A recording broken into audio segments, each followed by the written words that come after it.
It's recording. Oh, okay. All right. I'll just delete all that. And we're back. Hi, everybody. Hi. How you doing? Welcome to the Natural One podcast. I am Bard. Also Dave. And I'm Will. He sure is. Yeah. Anyway, thank you for watching the first one. We're shocked that any of you did. It's pretty great. No, we planned on you watching. It would be weird if we didn't. Yeah. But we'll get to the point where you can listen to it as well. And not have to watch it. Yeah, exactly. It's in the process. Those that don't know, this is back in September Today's the 28th. 28th of 2019. A little voice squeaking. I have been recording. Obviously, we post these on Mondays, but so it's not when it. Okay. Anyway, so when we're recording this, I'm in the midst of recording 7 songs in 7 days. Yep. And I did that right at the same time that I was doing several other projects and trying to get this on Spotify and everywhere else. So we'll be doing that. Don't worry. And by the time you're listening to this, it probably is on there. But right now, it's just on YouTube. Which go to YouTube, drop a like if you want. That's fine too. Anyway, today's topic. Check it out. Is brought to you by Juice. Anyway, we don't have any sponsors. I was just trying to say, we have some questions from some people. And also I want to mention some people that I forgot to mention last time, and I said I would. We had a name. We did, and it is Riona. Thank you for your question about discussing your favorite parts of D&D and some of your favorite stories from it. I was looking right at it, but I couldn't see your name because I was blind as a bat at the moment. Not sure why. Anyway, so. How you doing? Good stuff. Good. Anyway, today we're going to be talking about the next step, because last week, if you don't remember, we talked a little bit about world building, more so doing it off the cuff. Yeah. But, rolling dice and seeing what we get. That's interesting. And I had something kind of cool come out of that. I had been listening to a podcast called Smart Drugs Smarts by Jesse Lawler. It's kind of about taking drugs. Sort Go of. figure. Not the kind that your parents tell you not to take when you're in high school. Go on. The kind that make you smarter. Anyways, this idea, I was exposed to it on his channel. This freaks some people out, so if you're easily confused and get into a existential dread, maybe skip the next 30 seconds or so. Don't do it, just hang in there. But this was an idea that I had. We rolled up a Lord of the Rings Robotocracy type of campaign where the adventurers were thieves. Yeah. Not rogues, mind you. That's right. Basically, fun. And in a Conan type. Yeah, Conan type setting. Where they're very barbaric, limited.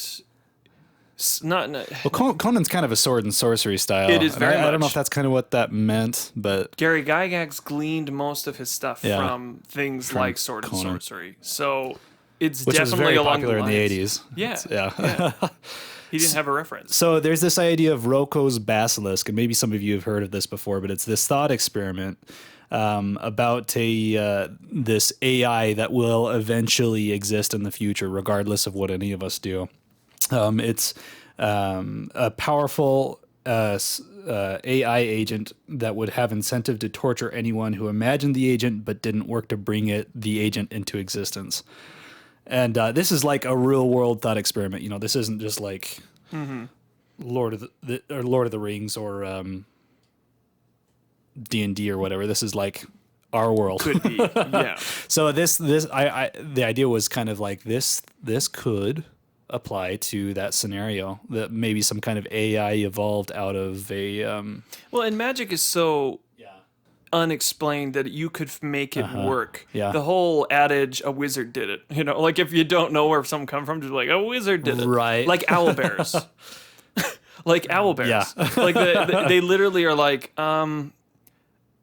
wizards could have done it with like experiments, and that's enough. Everyone's like, yeah, that works. Same thing with your world building. So this Roko's basilisk type idea, and then obviously you don't have to name it. That you name what you want to, but I like that idea. It's cool application of real world into D&D. No, it's perfect. If you want to freak your players out. I think it's cool. So and so that kind of leads into the topic of someone who was asking us a question that I feel like is the next step for us, and we kind of discussed this a little bit before about how to start DMing, because this was from a Jace.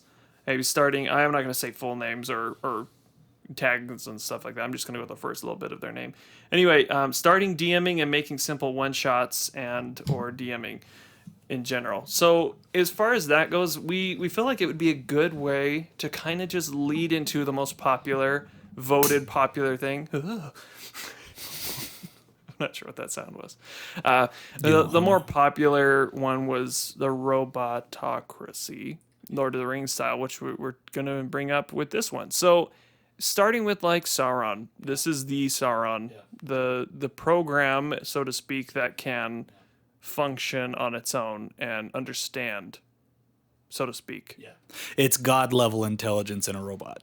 Exactly, which is terrifying. Yeah. But feasible. And it wants to torture people who did not help bring its existence about. Which makes sense because to a robot, it's like, I need to function. Yeah. What are my functions? What stopped me from functioning before? It's like a god, gods punish people for all kinds of weird reasons. Yeah, true. I mean, you read we grew up in a Judeo-Christian background. I mean, if you look at even just like the Old Testament, for example. Yeah. There's so much stuff that's like, I'm going to kill everybody on the planet. You don't believe in me? You're dead, Yeah. I mean, and that's kind of, and I feel like this would be a good start. So, and anyway, when you're making a DM, when you're coming at it, every time, even in the DM handbook, I mean, by the way, if you do not have a Dungeon Master's guide and you have not purchased You're one, missing out. You need to get one. Yeah. We're not being pushed by anyone. And yes, there's general creativity. You could make a world on your own. You don't need it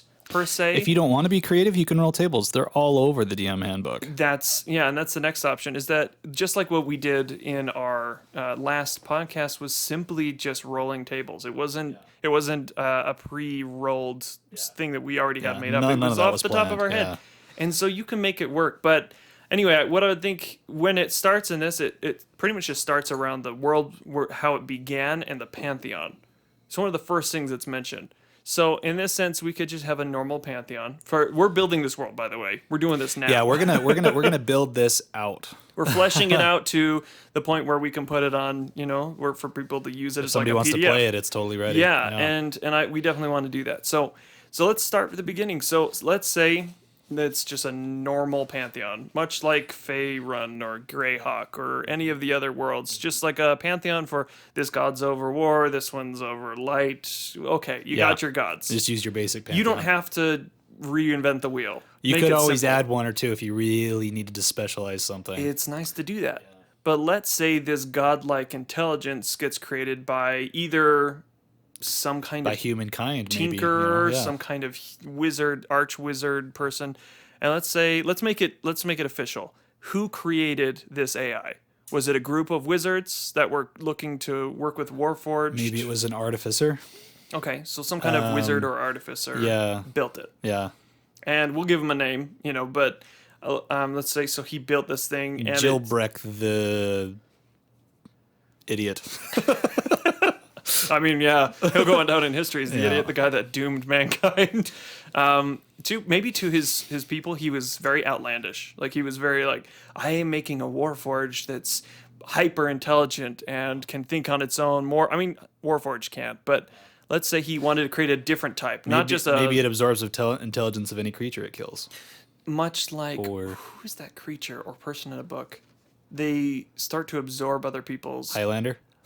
Yeah, well, Highlander. Oh, what about like the show Heroes? Sylar. Oh, yeah, Sylar. So He's absorbing powers. What about a AI intelligence forged with magic that starts to absorb people's magical abilities or their intelligence, or it gleans things off of them for so long that it can kind of start to... So it has incentive to kill because that's how it gains ability. Well, it knows, yeah. So maybe at first, it killed him, the artificer that made him. I mean, obviously, that's a very typical thing that happened. Frankenstein-y. Celebrimbor made the ring for Sauron, and Sauron immediately killed him with the hammer he used to create it. I mean, Yeah. it's just, it's kind of how that cycle works. So this artificer is Celebrimbor. Yeah. It totally works. If you don't know Lord of the Rings, then you're going to hear some references that you may not understand. Anyway, but don't worry, we haven't read like the Silmarillion or anything like that. Anyway, it absorbs his memory, and maybe it just starts to not so much memory, but just the ability to do things Or yeah, maybe to create. So it becomes godlike. It starts to understand human nature. and how it can substantially grow on its own. And I imagine like this council of wizards or something, clerics, paladins that are kind of like, like the ring rates type Right. thing, where they're very, wow, who are you? Like you created, okay, he created you, but you're doing some pretty awesome things. We want to know what you're doing. Maybe they just maybe they weren't evil, but they're more experimental. Yeah, yeah. I mean, not the ring race were, but I the think men. generally people who do these things, they're generally not like, let's do something evil. Most, in fact, are not. And in fact, villains, and that's something I would like to discuss at some point. We're going to do on episode 10 just a whole slew of questions about ourselves, about different things, and what our likes and dislikes are. But that's one of the things that I really like about Lord of the Rings is that it's so easy to go off of. I mean, he created something. I mean, J.R.R. Tolkien was brilliant. I mean, even if you don't like his long-winded books, He's made responsible it from for scratch. 90% of the tropes in D&D. Anything you like, he's pretty much been the guy that did it. Yeah.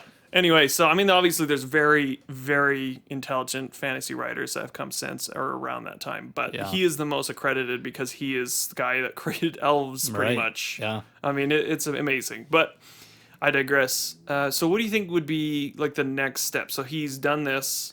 So we have this villainous guy, creature. We will come up with a intelligence, good name. and could be Roko's basilisk. You could just call him Roko. Yeah. yeah. So we have the guy. For the sake we now, we'll have just call sort him of the Roko. generic method for how he was created. We could look at the general. So we know the state of the world. Yeah, we already know the setting, the state, what the characters could be doing in it. Obviously, there's not going to be an out battle with him. Right. That would be. It doesn't make sense based on what he is. He could be ultra powerful. Yeah. He may be able to cast. Like maybe he knows every spell under the book. Why wouldn't he if he absorbed everyone else's abilities? Maybe some of the next steps would be locations. Maybe some locations that would be available. True. And what kind of key?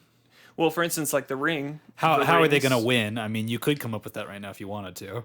Well, yeah. Well, I mean, you have to kind of think, what is the end goal? Like the goal, obviously, for these thieves that we rolled up would be to find rings-esque, not necessarily a ring, but something tangible that they could destroy that maybe he safeguards. Assuming that's what your players go for, True. Or they could just go all out. I mean, obviously, we're not creating a campaign. We could, and I think that will just come naturally with the building. Yeah, you need Direction. Any kind of campaign. If you don't have quests for your players, what's...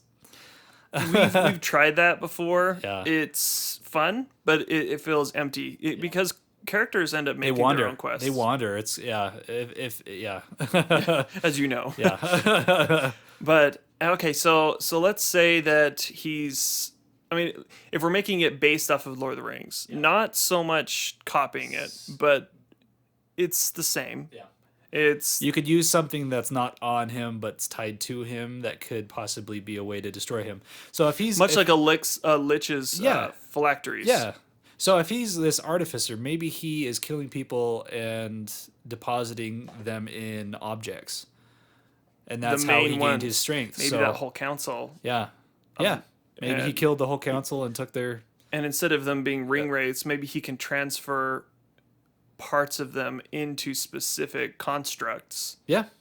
Much like ring wraiths can just kind of show up. Yeah. You know what I mean? Maybe if he catches wind of someone working against him, he can transfer part of a powerful being, much like the Razak in like Aragon, or you know what I mean, where they just kind of show up. Yeah. I mean, I like that kind of where it's very ominous. You don't want to talk bad about him, which would make sense if he was all powerful. Because his Brood Squad could show up to anybody's doorstep. We are the Brute Squad. Yeah, I feel like that could definitely go somewhere. Okay, so someone, so you asked the question of how to start DMing. It's a lot more simple than you're giving yourself some credit for. It is sitting down with somewhat of a fleshed out world, but it doesn't have to be. Don't even need that. You don't even need it. You could just say it's a fantasy setting and you're starting in Pottsbrook. Yeah. Some random town. Make some NPCs, make some little, like a quest board that has like, there are some monsters in the woods and they have been plaguing the town. And another one says there's a ghost by the well that comes out at nighttime. That's exactly what the DM's manual says to do too. Yeah. Start small, give yourself a home base, create Also, a region, you make and get an opening quest. Like we said before, characters create their own stories. Yeah. Even if you plan it out to them to go on this quest to go to Mordor and destroy the ring, 9 times out of 10 they're not going to Mordor first. They're mostly doing the other stuff. They'll probably go talk to the Eagles. They'll probably like really, really try to talk to the Eagles. Like more than you want them to. and ask questions that you never expected. So what I would suggest as a DM is using tables, because especially for loot, merchants, have a few funny quirks that you can kind of just draw on for NPCs, have a list of NPCs. Because people are going to be like, you know what, let's go to the merchant. And you've talked about the merchant as a DM, and then all of a sudden, they're like, I'm going to go talk to the fishmonger's wife. And you're like, yes, I've also made her. And they're like, what's your name? And she's like, my name is Sally. And they're like, what do you do, Sally? I'm the fishmonger's wife. I mean, it's going to be like, what's your hobbies? What are you doing here? And sometimes you make them accidentally interesting. And you have to use them again. And then, I mean, so as a DM, have NPCs. I know that was kind of a side thing, but really don't overthink it. What we're talking about right now isn't like you have to have this memorized. This is just how we do it. There's Other people have a different way. You can come up with on the spot. Yeah. Which, generators come in handy for. I know we've both used generators a few times. You can generate stores, you can generate NPCs. There's Don John. Yeah. That's one of my favorites. They're awesome. They're more geared towards 3.5, but they are, they're but really it's good. the same concept. Yeah, you can use it. You can mold it to They're very integrated with 5e as well. But I think everyone, if you're coming at this as like a player wanting to be DM, new DM, or even a DM that's been doing it for a long time that just kind of would like some extra tips, my biggest tip is don't overthink it. Yeah. Yep. We Easiest thing you can do is create a home base, create a region, even if it's just like 3 houses, and then give them a starting quest. Make 2 or 3 interesting people with 2 or 3 interesting quests. Yeah. And then kind of make it up. Yeah. Have some monsters, random encounters. Make it make sense. Don't just throw stuff at them. Otherwise, it's just like, obviously, like, what are you doing? Yeah. Why would there be a basilisk here? I mean, I know I just looked at basilisk, but like, if it's not a region, look in the regions. Even in monster manuals, it says what kind of region they're on. Yeah. Pick the region. There's even tables that have entire things of difficulty levels for monsters. Get the books. Or if it's weird, make it make sense. Yeah. Like, there's got to be a reason that a basilisk he was town. His eyes have been poked out and he's part of a circus. Yeah. Exactly. You know what I mean? Like, make it make sense. Yeah. Anyway, so don't feel like, and I wanted to say that now because I don't want you to think like, oh, I have to do what they're saying. You don't have to do what we're saying. This is based off of what we do. So how we play. If you feel like this works for you, do it. If something else works, then do that. But anyway. Yeah. Yeah. So like, for example, on our Taldora campaign that we're doing right now, the starting adventure was these guys all woke up with memory loss, and there was a group of failings in the forest not too far away from them, sucking their memory out. And there's some weird stuff going on with magic, and these guys didn't discover it, but these failings were merged with doppelgangers, which is why they looked like them, and they were like literally stealing their identities and absorbing their identities. And so of course we killed them. Yeah, they killed them, and they were weak. They weren't really designed to be strong, but if the players had acted a little bit differently, then they could have maybe recovered memories or, whatever. Kind of gave them some natural consequences. And that's the fun part. You don't... Episode 1, you kind of have some fun adventures. And as a DM, you maybe want an NPC to say something, but one of your players attacks them immediately. Mm-hmm. And you're like, well, he was supposed to have a monologue that would have revealed where the next part of the story goes. So instead, modify it. Don't stick to it. Be like, oh, on his corpse you find a receipt. You know what I mean? Like a little burnt note that says, Yeah, the natural consequences probably shouldn't be lack of knowledge about what's going on, but rather something maybe interesting. but always leave little fish hooks. And if it's not obvious, bigger ones. I mean, it doesn't have to be like a neon sign that says go that way, but maybe a thief runs by, grabs a purse of one of the people and runs off in a direction that happens to be in the place you need to go. Which is, it's just little tools like that. Don't sweat it.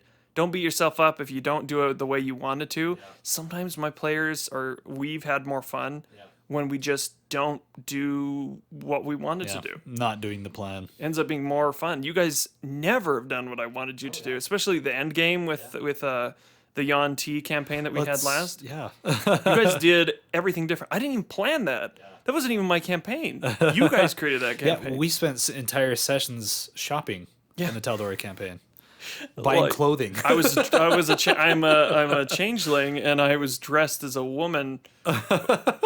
Didn't end up panning out. If you're watching the series, we'll spoil it here. Is that he already knew we were coming, and all of that was unnecessary. They did a lot of unnecessary work. And as a getting ready to meet DM, him. he knew that, but he let it happen. Yeah. So let it happen. And sometimes you end up with funny, hilarious things that happen because of that. It's a lot of fun. It's all about the experience. If you're doing it just for the story, it's like a shooter versus like a well-written RPG. Yeah, shooter will get you the your action. players want. Maybe your players want a shooter. Yeah, where they're just blowing things up. Ask them before. Yeah. Never, and I mean never, just make a campaign off of your interests. Yeah, when we talked about the Tal'Dorei one, we said intrigue, politics. That's what we wanted. So Some fighting, but also let's try something a little different than the hack and slash, which was our previous one, which was honestly a lot of fun too. A ton of fun. But this one is different in like when you find something, it's almost as satisfying as landing. Enjoying a really the game big in hit. a little bit of a different aspect. Yeah. So find out what your characters want ahead of time. That's some little DM tips for you. There's definitely a lot of that in the handbook as well. They talk about, do you want something that's got no magic at all? Do you want something that's based around politics? Do you want something that's... I almost made a Game of Thrones. Exact replica of Game of Thrones. I was going to call it like a Game of Thrones one, and I'm sure it's been done. Yeah. Oh, yeah. But the idea I was going to do it, but then I realized something. My players love magic. Yeah. And magic in Game of Thrones is limited to none. Pretty much nothing. And you could make the world a Game of Thrones, but then you would just use magic as normal, and everyone would have magic like normal. But then that would create some implications, and it would make things stop making sense. None of the politics would make sense anymore. Especially when you can scry and find out information, read minds. Cersei would have a totally different MO. I mean, they probably would have killed her from a million miles away with some other thing. I cast magic, Fireball. magic. Several hundred people cast it. You know what I mean? Yeah. It's you always have to plan different things. So find out what you want. Low magic, high fantasy, steampunk with magic. High combat, low combat, politics. You don't have to stick to the general. You start on the Sword Coast, you're walking down and goblins attack you. Spoilers. Yeah. You know what I mean? That's number one. That's like That's a great, if you guys want to use a module, by the way, that is a great place to start. It's called really Lost good. Mines of Fandelver. Yeah. And that is a very real one. That's the first one I ever played. Yeah. I heard some other people play some other ones first, but that one was really... It's good. It got you into it very well. It's enjoyable, and it kind of shows you what's available in the game, Yeah. But it doesn't have to be that type of setting. No, not at all. I mean, like what we're doing right now with the kind of Conan-esque thieves, Lord of the Rings, it can be very... And also, kind of bringing it back to that is, think about how these characters start. I mean, obviously we have the world. I mean, I kind of go back and forth when I'm creating a campaign. This is kind of my process. Go on the high end or the low end. I go back and forth. Yeah. So if I think, because it's just like when writing a song, and I know some of you had questions about that as well, is that there are moments where you're thinking, I want it to be one way, and then you just start somewhere else, and it makes it better what you're thinking in the end. Right. So we've got this Rocco, let's just call him for now, until we have a better name, or we might stick with it. Yeah. But he's doing his thing. He takes over. How he does it, not so important at the moment. Yeah. I feel like that's not. Yeah, it's not. He does. The fact that he does, we can find out how. Yeah.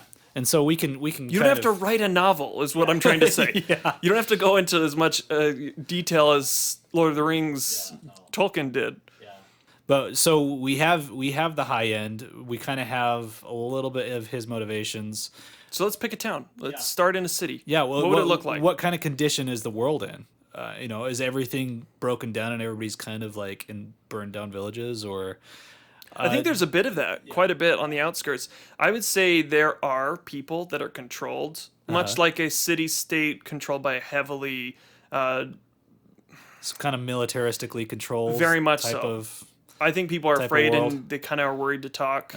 Because, I mean, maybe it's not recorded, but maybe there's scry bots. Repressive. So to speak. Like, there's things on every corner where, and there's obviously There's a meeting device houses. in your house that listens to you, and Who the knows? government can hear it. And obviously, we're wanting this to be fantasy. Yeah. So if you're thinking modern day, you're in the wrong yeah, mind frame. Take it back to fantasy, yeah, but with the idea that there is an AI yeah. that builds semi-organic creatures based off of. So, like, even people, your friends have been turned sometimes into these semi-mechanical, and maybe they have the same. There's definitely got to be mannerisms. magic making that happen. Oh, yeah, because 100%. we're not using computer chips in this setting. No.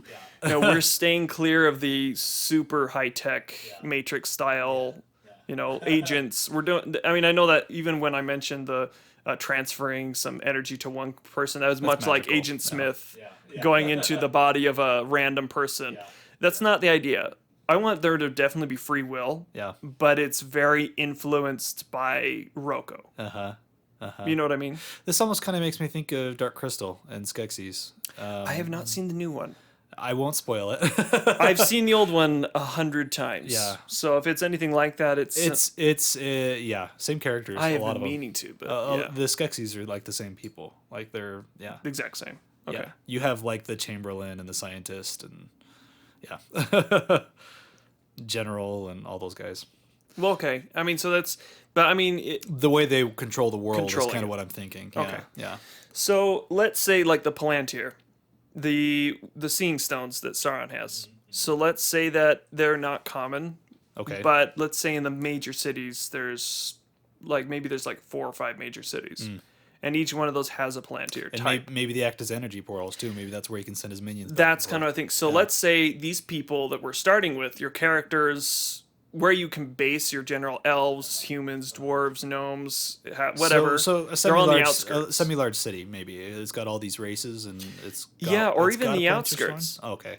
Because maybe you want them a little bit more, So they're like in the outer slums, possibly. which would of be a very city. Conan, Yeah. very, very barbaric. Yeah. And they not necessarily have to be barbarians or rogues, but of that nature, maybe they just don't fit with the status quo, which is most characters. When you're Right. making a character, most of the time it's, I don't fit in with society. why else would My you explore? parents were killed. Exactly. Yeah. And anyone, by the way, side note, anyone that downs you for saying my parents died, I'm an orphan, or anything of the typical, I'm making a jaded character that's going at, don't listen to him. Guys, listen, why do we make these characters? They have to be motivated. Yeah. I'm coming from a background that I have had it all, and I'm a very educated and a loved person. You can make it work. I'm but rich, and it doesn't work. They have It to like does hate. They have to like hate sometimes. their parents or something, and that's still another reason for them to be jaded. Well, look at Princess Leia. Yeah. She's an awesome character. Yeah. She had everything. She chose to fight the Empire. She didn't need to. There's got to be something You behind your could character do it, causing that. but you have to really do it well. Otherwise, it's like See, her you're out thing of though, place. her planet was blown up. Her parents are dead. Well, of course. But even when she was young, she opposed the Empire. Yeah, I mean, that's true. And yeah. I mean, it was just like when she was like 15. I mean, it was But like that's young. kind of what like really kicked A New Hope into gear. You know? Like, Oh, of course it did. yeah. She was like, yeah, I'm going to put myself in harm's way. Right. She didn't need to do that. Yeah. Think about a million other people. Yeah. And that's the idea, is that if you're going to create a character, and I know we're kind of all over the place, but it's in the same realm of just either DM tips or character Yeah. creation. Hopefully, you guys are as nerdy as us and you get these references. I think you do. I think you do. Those are pretty general ones. Yeah. Yeah. But in that same mindset, I feel like you can really create these characters on the outskirts pretty well, because maybe they progress, gain levels, move to the bigger cities, have to be more careful. But in the reason why I would start personally, and you can obviously tell me why you do this main city,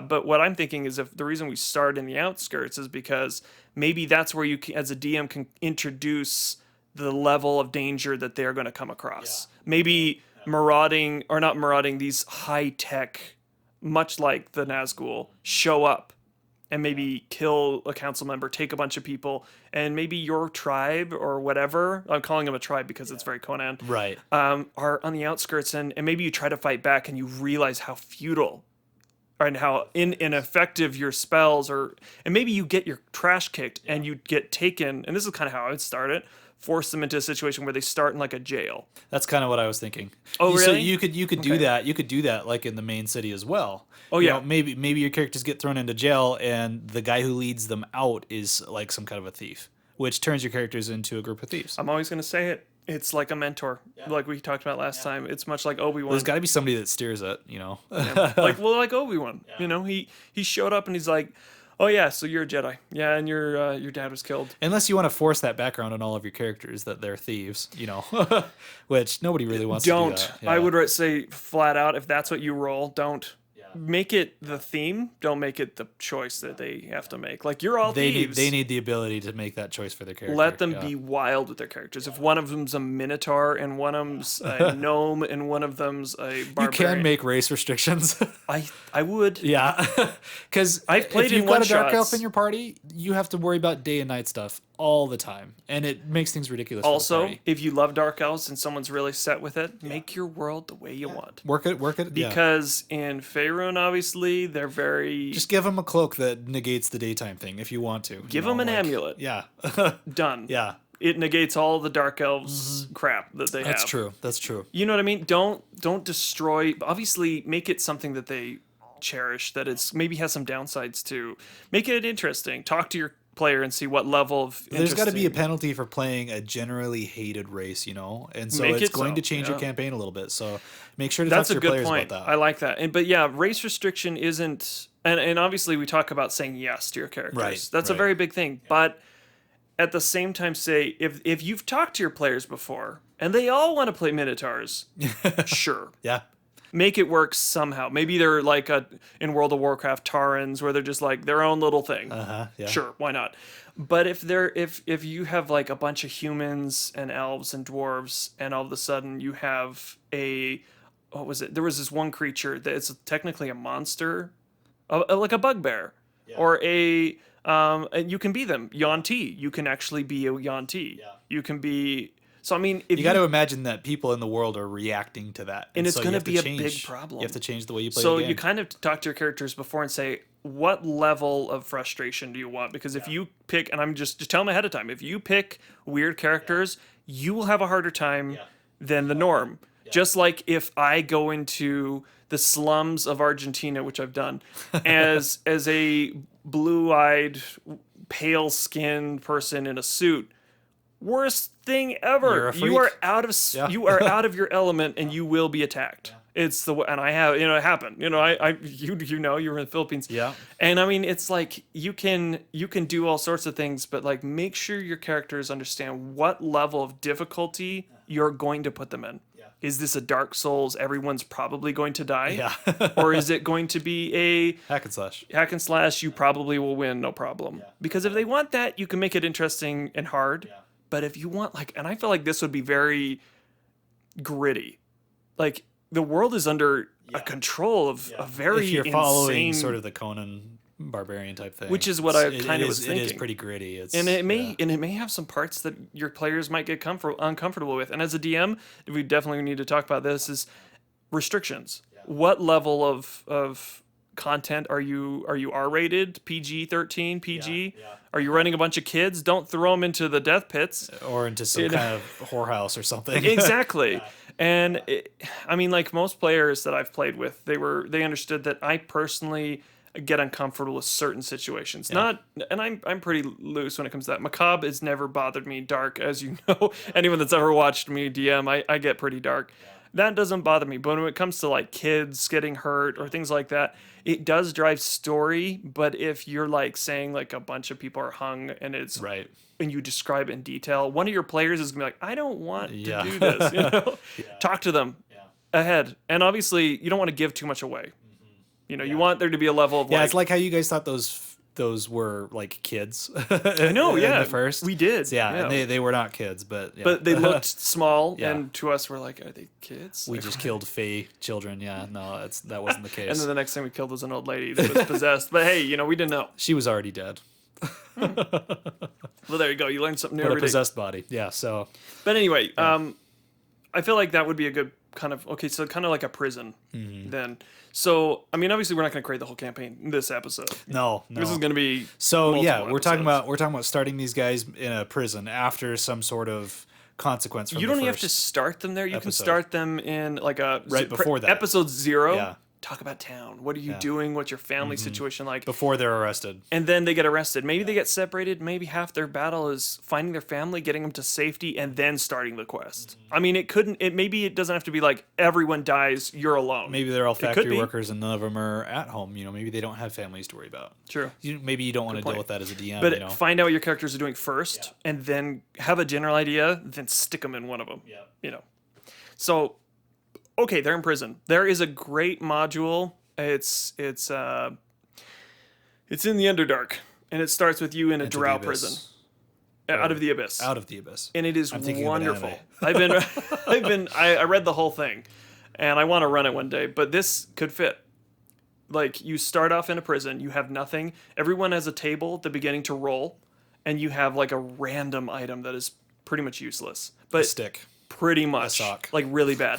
Someone has a spider like the size of a tarantula. Someone has a like a butter knife, or like that type of thing, where it's just like you can't really use it, but you can maybe jimmy a lock or something. But you're fighting drow, Yeah. who are they have their The entire priestess society over is them. trained to kill. They're I mean, insanely yeah. good, and over a prison camp. Oh yeah. So imagine these Warforged type. Maybe they're not. They don't all have to be Warforged. No. They In could fact, definitely have their fleshy minions. Look at what's it called? Like, bringing back to our history. Look at the dictators like Stalin, who had their informants. They also had their people that were not a part of it, but so scared that they did things. Same thing with Nazi Germany. Yeah. They always have some whistleblowers or some people that are like, I'll kill for you. I'm maybe not comfortable, but then eventually Right. they get into it because it's just like, this is my life. Yeah. There's no other way The around people that this. did all that stuff, they were normal people that, for some afraid. reason, fear is definitely a big part of it. They agreed to do atrocious things. And then they're just like, maybe they felt bad about it, but they did it. And that's kind of maybe the people that are guarding you are like, I would imagine they're under a specific name, much like the SS. You know what I mean? Where they have like a badge that says like, I am, part of the Roko's people. And we make them like an empire. They would probably, since Roko's hyper intelligent, he would need to understand like a monarchy. People are used to monarchy, so maybe it's like an empire. Much like Mordor had its. Well, especially if it's militaristic. It would need to some be- kind of standard that people were used to. So it would probably take that same aspect. And then definitely something that's worth thinking about is, okay, so they start in a prison, but what would the prison be like? What would they be doing? I imagine that they would be slated for death. So pretty much this is your So way to go. your motivation is escape or die, right? Right. Well, that's a different fight or flight. So when they've got somebody that's offering them an opportunity to escape, and this guy's like a proficient thief, your characters are probably going to go for that. Oh yeah. Well, I mean, if they're kind of on the mindset of escape, then, I mean, that's kind of the idea here in the Out of the Abyss, is that they were just like, okay, well, we either escape, and there was maybe some other people there that could kind of hint, because that's kind of what they did in that. It's like, how do I escape? I attack the drow. Yeah. I wouldn't, with the butter knife. I mean, you could. He has like silver swords, but sure, why not? Yeah. And he's been fighting for like 80, 90 years, and you're probably human or something. You know what I mean? So But I would think maybe the next step in building the campaign would be figuring out what their new home base will be after they escape. true. Is this thief going to take them to a den, maybe, where they could learn Underground. learn what's going on with their underground group? The outskirts, Yeah. maybe they have like a railroad type A situation. cave or Yeah. no.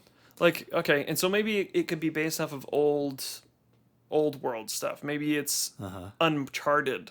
Yeah, Maybe because it's so old. yeah, so maybe Rocco and whoever he had gleaned information off doesn't know about it. Yeah. And maybe it takes them a good distance away from where they're at. So it kind of starts their journey while learning It could about sort of the be world. like the bandits on the outskirts of the town. in a Right. way. And maybe they start being like the Robin Hoods. Yeah. But they're instead of just getting money, they're getting resources for either their people. Maybe they could have, like you said, like a home base. Yeah. A group of people that it would create a sort of community.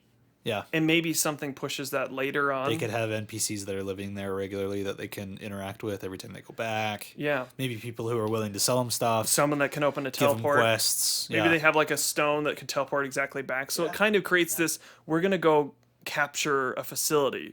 We're going to get some items there. We're going to bring it back quick and fast. Thieves. Kind of like, and maybe that's how it starts. This very like Ocean's 11 type situation where it's going to be impossible. But Before it even has anything to do with Rocco, really. I mean, yeah, well, nobody knows who Rocco is at this I point. think that's important. Yeah. I think that's very important. Rather than just throwing it all out there, like in the realm of shadow, where it immediately starts into. By the way, there's a Dark Lord. Yeah. Like that's how it pretty much starts. Yeah. And I feel like you can do that. Yeah. But there's also other routes of just being like Natural in a world. discovery. You're in a world where an empire is ruling, and there's definitely higher ups that are controlling it. But nobody really knows. But no one really who knows. anybody And is, why yeah. would it? Why would they let him Yeah. know? If it's That's just hyper giving them a intelligent. target. Yeah. Yeah, I like that. So maybe he doesn't let anyone know. Yeah. Much like in Fallout 3, when no one knows the president is actually a robot. Yeah. You know what I'm talking about? Yeah. Yeah. I mean, you don't. In Mr. House in New Vegas, it's same Yeah. type of idea. It's like sometimes you just don't understand who you're dealing with until you get there, and you're like, oh, Wait. disappointed? Yeah. Especially in that one. Yeah. I was like, dang. But the president doesn't really mean a whole lot in Fallout. No. It's more side questy, isn't it? Yeah. Yeah, if I remember right. Anyway, I mean, obviously we could go on and on about that, but I think there's a couple more things we could cover, and then I think we'd just stop the podcast there. But I think that we would need one more setting information. Well, obviously a lot more could go into this. Yeah. And we'll write it together and come up with something. So, yeah, I mean, we've already kind of done the basics as far as the DM guide is concerned. Yeah. Creating a home base, creating a local region, and crafting a starting adventure.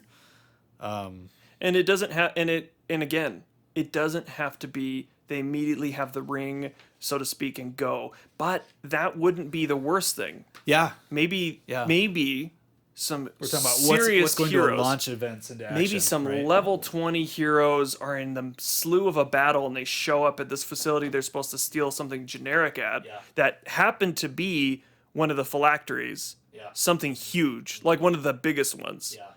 And they go to this place, some level 20s are fighting it out with this massive like construct monster thing that's been made.